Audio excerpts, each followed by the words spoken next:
Minute کا مدرسہ قرآن و حدیث کی روشنی میں۔ السلام علیکم ورحمۃ اللہ وبرکاتہ۔ صرف 5 منٹ کا مدرسہ قرآن و حدیث کی روشنی میں 2 محرم الحرام۔ نمبر 1، اسلامی تاریخ، زمین و آسمان کی پیدائش۔ اللہ تعالیٰ نے پوری کائنات اور اس کی تمام چیزوں کو بے مثال پیدا کیا ہے۔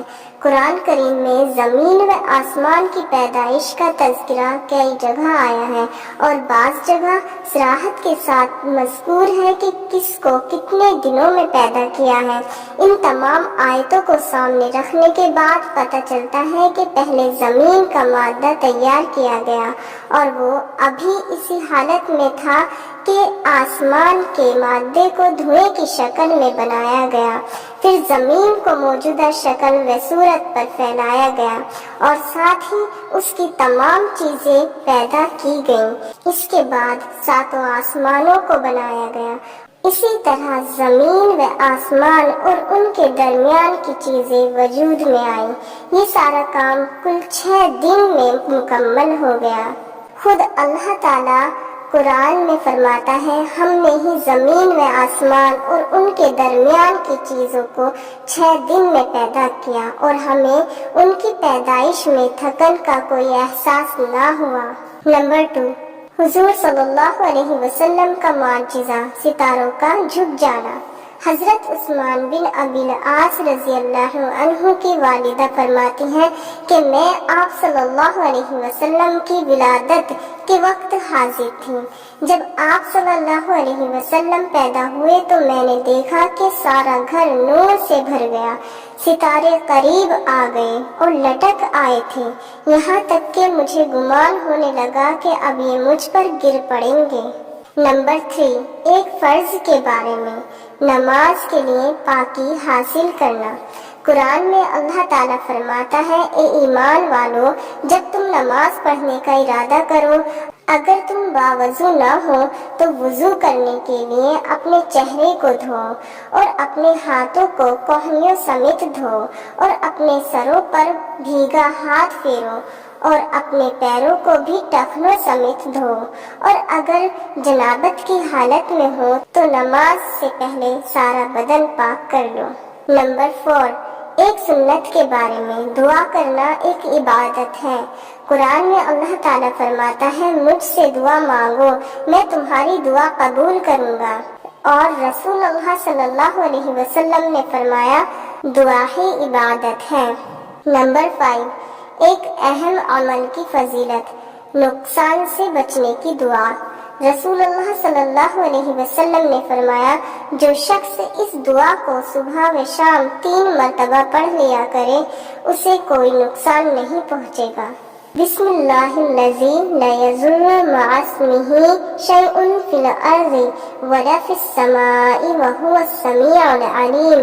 ترجمہ، شروع کرتا ہوں اللہ کے نام سے جس کے نام کی برکت سے زمین و آسمان کی کوئی چیز نقصان نہیں پہنچا سکتی، وہ سننے والا اور جاننے والا ہے۔ نمبر 6، ایک گناہ کے بارے میں، سود کھانا۔ قرآن میں اللہ تعالیٰ فرماتا ہے، جو لوگ سود کھاتے ہیں تو کل قیامت کے دن قبروں سے اس شخص کی طرح اٹھیں گے جیسے کسی کو جن بھوت نے لپٹ کر پاگل بنا دیا ہو۔ نمبر 7، دنیا کے بارے میں، دنیا پر راضی ہونا۔ قرآن میں اللہ تعالیٰ فرماتا ہے، کیا تم لوگ آخرت کی زندگی کے مقابلے میں دنیا کی زندگی پر راضی ہو گئے؟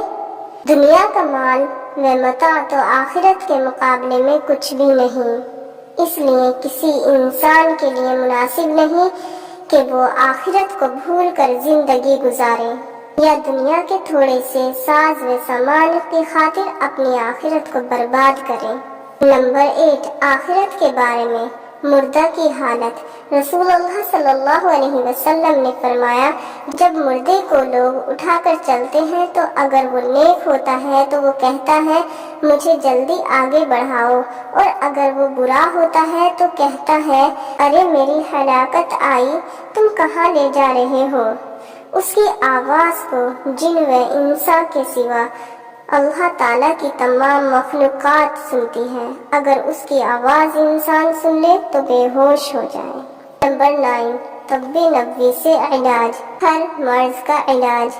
حضرت عثمان غنی رضی اللہ عنہ سے مروی ہے کہ میں ایک مرتبہ بیمار ہوا تو رسول اللہ صلی اللہ علیہ وسلم عیادت کے لیے تشریف لائے اور یہ دعا پڑھ کر دم کیا اور جاتے ہوئے فرمایا، اے عثمان یہی پڑھ کر دم کر لیا کرو۔ بسم اللہ الرحمن الرحیم، اعوذ بک باللہ الاحد الصمد الذی لم یلد ولم یولد ولم یکن لہ کفوا احد من شر ما یجد۔ نمبر 10 نبی صلی اللہ علیہ وسلم کی نصیحت۔ رسول اللہ صلی اللہ علیہ وسلم نے ارشاد فرمایا، لوگوں کو دین سکھاؤ اور خوشخبریاں سناؤ اور دشواریاں پیدا نہ کرو، اور جب تم میں سے کسی کو غصہ آئے تو اسے چاہیے کہ خاموشی اختیار کرے۔ اللہ تعالیٰ ہم سب کو کہنے اور سننے سے زیادہ عمل کرنے کی توفیق عطا فرمائے، آمین ثم آمین۔ السلام علیکم ورحمۃ اللہ وبرکاتہ۔